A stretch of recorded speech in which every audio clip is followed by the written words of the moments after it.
Rise, support court with Judge Vanderby is now in session. Judge, this is case number JVB1066, Ward case. Thank you. You're welcome.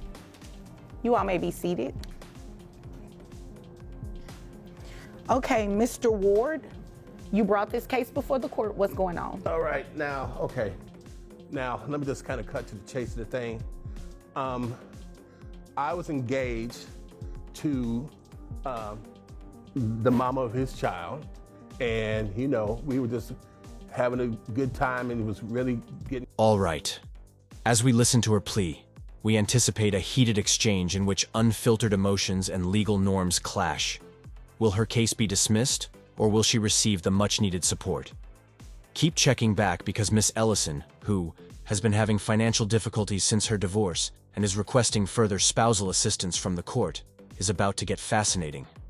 Even though he isn't in the courtroom today, her ex-husband, a wealthy CEO, isn't exactly eager to pay up. It was real and everything was all set up. But unfortunately, she had fallen ill.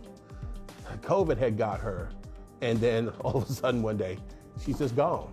Oh, I'm sorry to hear that. Yeah, but I mean, I had to take little Malaysia into my arms and try to explain things. I call her my little bit because, we just kicked it off right away. I'm talking about pretty much on the first date that I went on with them, because she brought her with her on our first date, which makes a lot of sense.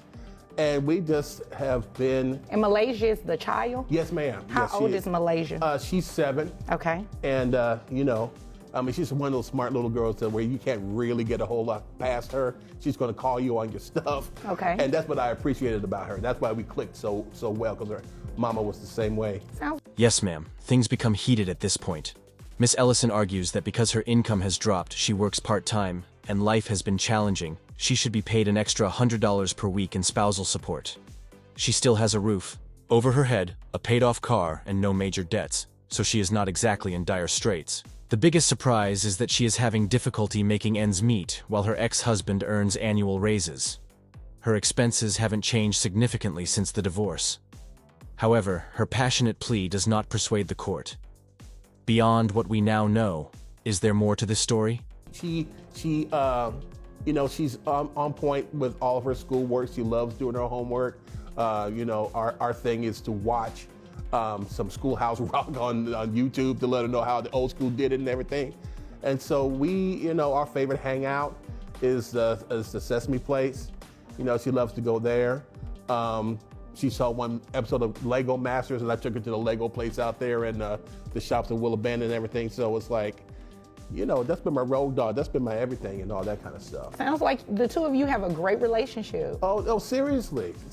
I mean, I just love having her, like my own child. And I feel like that she is actually my own child. I know that she only likes broccoli with ketchup, and she likes fish sticks with ketchup, and she likes corn with ketchup. I don't know what this thing is about ketchup. Me either. I don't like ketchup like that. I don't either. But I know how she likes that. I know that she's got to have that mood light on when she goes to sleep. I know that if I don't put those downy beads in with her blanket, that she's not going to sleep. So I do everything. I mean, I talk to the teachers. I got her on the after-school program.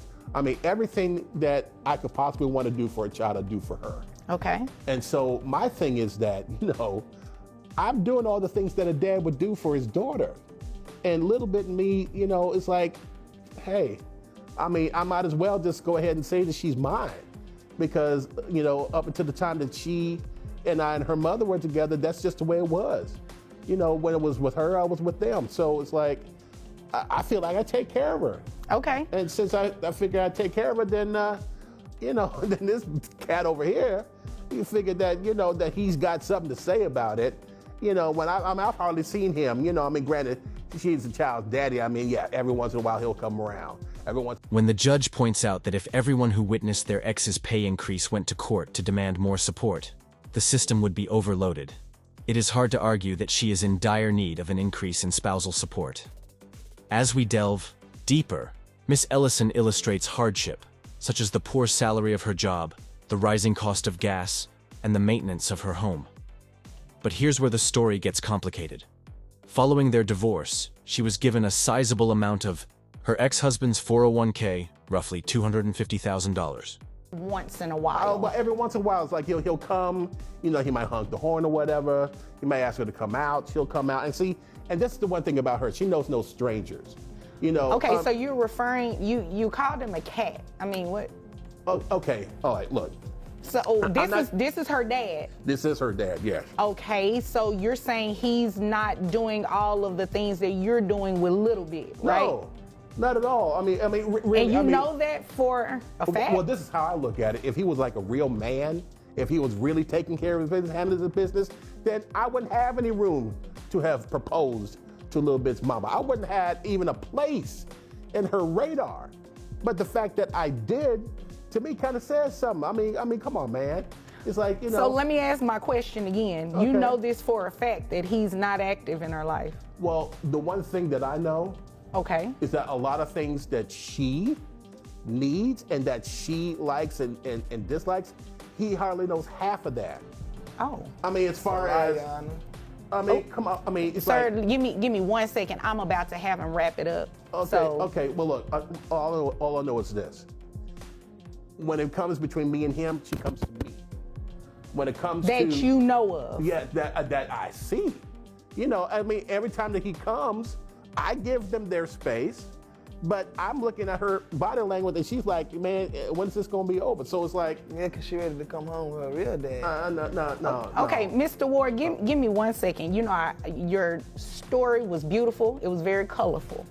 You know, and that's not to say that you're being untruthful about anything. However, I would like to... The true drama starts at this point. The judge promptly puts an end to this by pointing out that Miss Ellison's expenses really fell after the divorce. One particularly impactful statement is made by the judge. If that were the standard, then everyone would be coming to court asking for more. The foundation of Miss Ellison's case is the claim that her ex-husband's pay increases warrant a request for additional funds. But this claim ignores the fact that she had previously earned a sizable amount, half of his 401k, from his hikes. It is a clear reminder that practical legal arguments, not arbitrary viewpoints, are the focus of the legal system. Is it fair to demand more when your circumstances haven't changed? There are always two sides to every story, well, really three, and the truth lies somewhere in between them, right? I understand. So give me a moment, and I'll Okay. go over to Dad. All right. Now, Dad, it sounds like, you know, your daughter and Mr. Ward have a great relationship, but is it true these, you know, allegations he's saying about you not being very active and involved? None of it, man. I see my child every time I'm off work, and every time I'm off, I go and pick her up, and she stays with me for the whole 4 days. I work 3 days on, 4 days off, and Okay. he knows it. And when we talk to her on the phone, she says he's too invasive. He always, what are you doing? What are you doing? And he always in her face and want to know Like this. a helicopter dad. Right. Oh, Like okay. a microscope. That's how she feels, and she don't like it. And then as far as me and my child's mother splitting up, you know, that was between us. That was years before she even met you, so you can't put that on me. Well, you know, I can't put a lot on you. I mean, yeah, okay, fine. You can call me helicopter all you want to, but you were not there when her mama died, man. You weren't there to have to console her when she was crying and didn't go to sleep. You weren't there. I was there. You didn't Where were even you? tell me. I was at work. You didn't even tell me. See, that's the thing. You are always at work. You're always at work. And see, here's the thing. I know there are a lot of emotions going on. I usually don't let people talk back and forth to each other. I'm so sorry. But I do understand the I don't wanna talk to him underlying anyway. issue here. Especially with, you know, your fiance passing away. I definitely understand that. I am just trying to get some clarity here because according to the paperwork that you filed, Mr. Ward, there is a court order in place. Yes. And it names your fiance as the custodial parent and dad as the non-custodial parent. And the final blow now. For everyone who has ever experienced the weight of an unjust divorce settlement, it's a gut punch moment. But what do you think? Did Miss Ellison merely request more spousal support? Or should the court have shown greater tolerance? After some back and forth, the court dismisses the case, declaring unequivocally that Miss Ellison is not eligible for an increase in spousal support. The court rejects her plea, which is predicated on the notion that her ex-husband's raises ought to be taken into consideration. You are essentially trying to modify this order.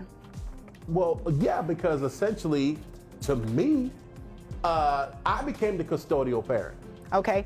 I mean, and you yeah, okay. understand how you feel is not what the law says, right? I do understand that. But Okay. Your Honor, the one thing that I do know is that the custodial duties I have taken on, and I know it's not by emotion, and I'm not even just talking about emotion, I'm talking about my actions. The teachers know me.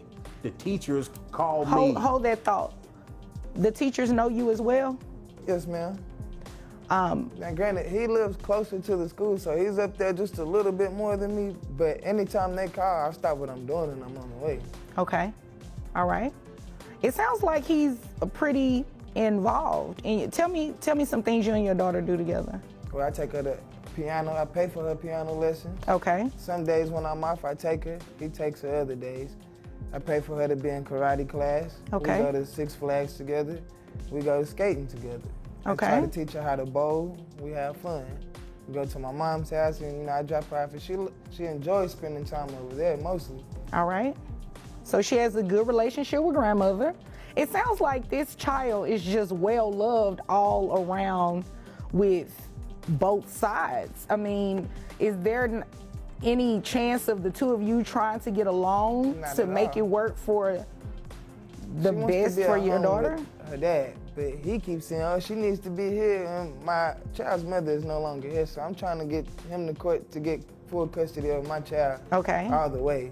So that's how that's gonna end. You're not gonna be around too much longer. Look, man, no. You ain't gonna talk to me like that. No. Well, neither one of you are going to talk to each other like anything anymore. I'm ready to make my ruling. I've heard what the both of you have to say. I understand that dad is pretty involved with the child. He's paying for teaching her how to skate, paying for karate. She has a great relationship with her paternal grandmother. It sounds like dad wants to be a part of the child's life. I also understand, Mr. Ward, your heavy involvement with the child. You know, you have a nickname for her. You all do things together. You know, she loves ketchup. You know all about her nightlife and her sleep routines and everything like that. However, that does not negate the fact of what... Whoa, hold on. We're starting with big stakes. A wedding is coming up, a blended family is about to form, and then tragedy strikes. You can already feel the emotional weight mounting, so you stay locked in because what comes next completely upends everything. was not left with you by dad. Her dad is still alive. Sounds like he's very active. Doesn't sound like he, is a deadbeat parent by any means. He is making the expenditures that any parent would do. And he also said he's trying to petition the court at some point to get sole custody of his daughter. So based on that, I have no other choice but to dismiss your claim because you do not have any grounds to be petitioning this court for child support.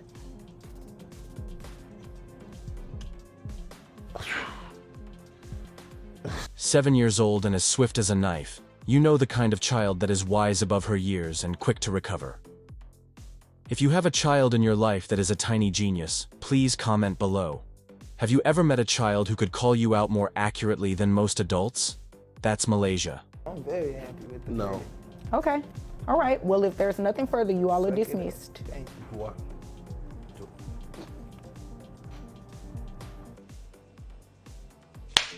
All right, a little legal analysis of this. Even if you have a close relationship with your child, biological and legal custody, nevertheless take precedence over parental rights in the eyes of the law. Remember that as this story progresses, it's crucial.